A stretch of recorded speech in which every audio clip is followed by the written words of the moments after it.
भारत के एक छोटे से गांव रामपुर की धूल भरी गलियों में, जहां सूरज की किरणें सुबह सबसे पहले चर्च की मीनार को छूती थी, वहीं सारा नाम की एक लड़की रहती थी। सारा का जन्म एक बहुत ही साधारण मसीह परिवार में हुआ था।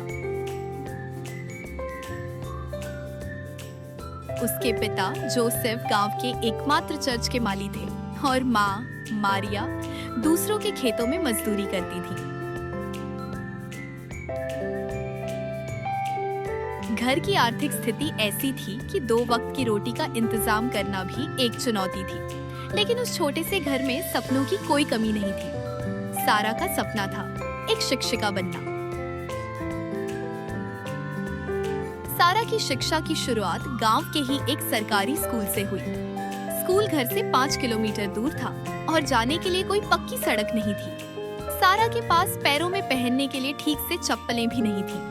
कई बार उसकी चप्पलें टूट जाती थीं, तो वह उन्हें हाथ में लेकर नंगे पैर तपती धूप में स्कूल जाती थी। गांव का माहौल लड़कियों की शिक्षा के बहुत अनुकूल नहीं था। अड़ोस पड़ोस के लोग अक्सर उसके पिता जोसेफ से कहते, अरे जोसेफ भाई, लड़की को इतना पढ़ाकर क्या करोगे? आखिर में तो उसे चौका बर्तन ही संभालना है। थोड़े पैसे जमा करो और इसकी शादी कर दो। ये बातें सारा के मासूम मन को चोट पहुंचाती थी, लेकिन उसके पिता हमेशा कहते, सारा बेटा, तुम्हारी असली दौलत तुम्हारी शिक्षा है। लोग क्या कहते हैं इस पर ध्यान मत दो। ईसा मसीह ने तुम्हें एक मकसद के लिए बनाया है। पिता के इन शब्दों और बाइबल की कहानियों ने सारा को हमेशा हिम्मत दी। वह हर रात पुराने और टिमटिमाते हुए केरोसिन लैंप की रोशनी में देर तक पढ़ाई करती। बिजली न होने पर भी उसका उत्साह कभी कम नहीं हुआ। जैसे जैसे सारा बड़ी हुई, चुनौतियां और भी कठिन होती गई। जब वह 10वीं कक्षा में थी, तब उसके पिता एक गंभीर बीमारी की चपेट में आ गए। घर में जो थोड़ी बहुत जमा पूंजी थी, वह सब उनके इलाज में खर्च हो गई। स्थिति यहाँ तक आ गई कि घर में खाने के लाले पड़ गए। रिश्तेदारों ने दबाव बनाना शुरू कर दिया कि अब सारा को पढ़ाई छोड़ देनी चाहिए और काम पर लग जाना चाहिए। यह सारा के जीवन का सबसे कठिन दौर था। एक तरफ उसके पिता का स्वास्थ्य था और दूसरी तरफ उसका टूटता हुआ सपना। कई रातें उसने रोते हुए और प्रार्थना करते हुए बिताई।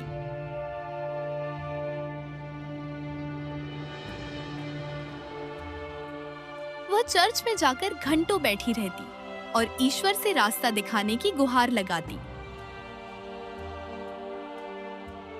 उसने हार नहीं मानी। सारा ने फैसला किया कि वह अपनी पढ़ाई का खर्च खुद उठाएगी।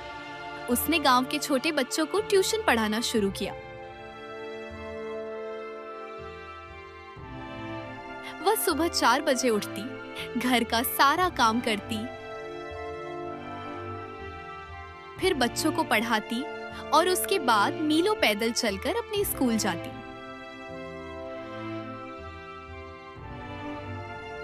शाम को लौटकर वो फिर से मजदूरी के कामों में अपनी माँ का हाथ बटाती। इस दौरान कई बार उसे फीस जमा न कर पाने के कारण स्कूल में अपमानित होना पड़ा। उसके पास अच्छी किताबें नहीं थीं, इसलिए वह अपने सीनियर्स से पुरानी किताबें मांगती और उन्हीं फटे पुराने पन्नों से अपने ज्ञान की प्यास बुझाती। जब उसके दोस्त नए कपड़ों और त्योहारों की बातें करते, सारा अपने गणित के सवालों में उलझी रहती। उसका त्याग अदृश्य था, लेकिन उसका संकल्प पत्थर की तरह मजबूत था। 12वीं कक्षा में सारा ने अपने जिले में टॉप किया।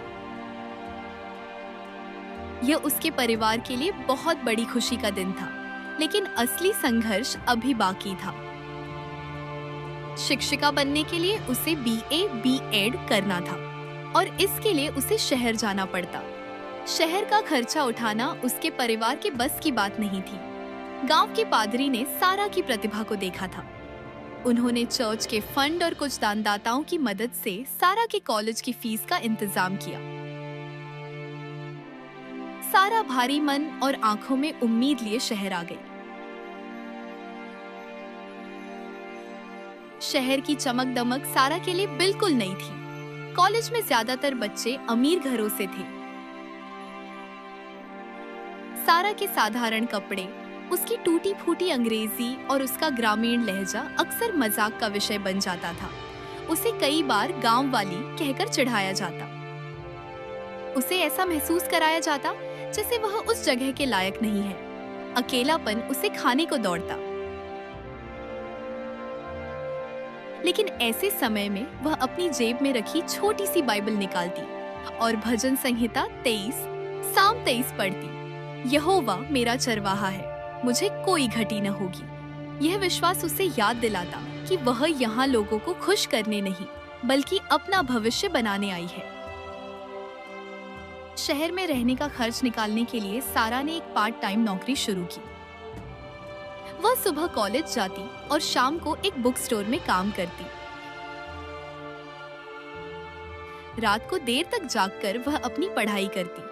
कई बार ऐसा होता कि उसके पास रात के खाने के लिए पैसे नहीं होते थे, तो वह सिर्फ पानी पीकर सो जाती। भूख और थकान से उसका शरीर कमजोर हो गया था, लेकिन उसकी आत्मा पहले से कहीं ज्यादा मजबूत हो गई थी। बीएड पूरा करने के बाद अब बारी थी सरकारी शिक्षक भर्ती परीक्षा। यह सारा के जीवन की सबसे बड़ी परीक्षा थी। कोचिंग सेंटर्स की फीस हजारों में थी, जिसे वह वहन नहीं कर सकती थी। उसने सेल्फ स्टडी, स्व अध्ययन का रास्ता चुना। वह पुस्तकालय में घंटों बिताती।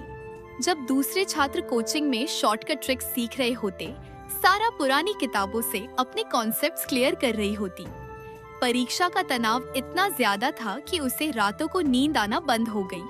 उसके मन में डर था, अगर मैं फेल हो गई तो क्या मेरे पिता का त्याग व्यर्थ चला जाएगा। परीक्षा से एक हफ्ते पहले उसे खबर मिली कि गांव में बाढ़ आ गई है और उसका घर क्षतिग्रस्त हो गया है। वह मानसिक रूप से टूट गई। उसका मन हुआ कि सब कुछ छोड़कर वापस अपने माता पिता के पास चली जाए, लेकिन उसके पिता ने फोन पर कहा, सारा, घर हम फिर बना लेंगे, लेकिन ये समय वापस नहीं आएगा। तुम बस अपनी परीक्षा पर ध्यान दो। पिता की उस आवाज ने उसमें नई ऊर्जा भर दी। उसने अपने आंसू पोंछे और दोगुनी मेहनत से पढ़ाई में जुट गई। परीक्षा के दिन वह अपनी पुरानी साइकिल पर सवार होकर केंद्र तक गई। रास्ते में साइकिल की चेन उतर गई। उसके हाथ काले हो गए, कपड़े गंदे हो गए, लेकिन वह रुकी नहीं। वह दौड़ते हुए परीक्षा हॉल में पहुंची। परीक्षा देने के बाद का समय सबसे मुश्किल था। हर दिन एक साल जैसा लगता था। गांव वाले ताने मारते, अरे शहर गई थी, अब तक नौकरी नहीं मिली, जरूर कुछ गड़बड़ की होगी। सारा चुपचाप सब सुनती और प्रार्थना करती। आखिरकार वह दिन आ गया। रिजल्ट घोषित हुआ। सारा का हाथ कांप रहा था जब उसने साइबर कैफे में अपना रोल नंबर डाला। स्क्रीन पर लिखा था, उत्तीर्ण, क्वालिफाइड। उसने न केवल परीक्षा पास की थी, बल्कि मेरिट लिस्ट में उसका नाम शीर्ष अभ्यर्थियों में था। उसकी आंखों से आंसुओं की धारा बह निकली। यह जीत सिर्फ एक नौकरी की नहीं थी, यह उन नंगे पैरों की जीत थी जो कभी तपती सड़क पर चले थे। यह उस पिता के विश्वास की जीत थी जिसने समाज से लड़कर अपनी बेटी को पढ़ाया था, और यह उस ईश्वर की जीत थी जिसने उसे कभी गिरने नहीं दिया। सारा की नियुक्ति उसी सरकारी स्कूल में हुई जहां उसने बचपन में पढ़ाई की थी। जिस दिन वह पहली बार एक शिक्षिका के रूप में स्कूल में दाखिल हुई, वह क्षण अद्भुत था। उसने वही पुरानी कक्षा देखी, वही टूटी हुई छतें और वैसे ही गरीब बच्चे जिनकी आंखों में सपने थे लेकिन साधन नहीं। उसने ब्लैक बोर्ड पर चौक उठाया और अपना नाम लिखा, सारा। कक्षा में सन्नाटा छा गया। उसने बच्चों की ओर देखा और कहा, बच्चों, मैं भी कभी तुम्हारी तरह इन्हीं बेंचों पर बैठती थी। मेरे पास भी किताबें नहीं थीं, जूते नहीं थे, लेकिन आज मैं यहाँ हूँ। अगर मैं कर सकती हूँ तो तुम भी कर सकते हो। सारा सिर्फ एक शिक्षिका नहीं बनी, बल्कि एक मार्गदर्शक बन गई। वह अपनी तनख्वाह का एक हिस्सा उन बच्चों की फीस और किताबों पर खर्च करती जो गरीब थे। उसने शाम को मुफ्त एक्स्ट्रा क्लास लेना शुरू किया। उसने गांव की लड़कियों के माता पिता को समझाया कि वे अपनी बेटियों को ब्याहने की जल्दी न करें, बल्कि उन्हें पढ़ाएं।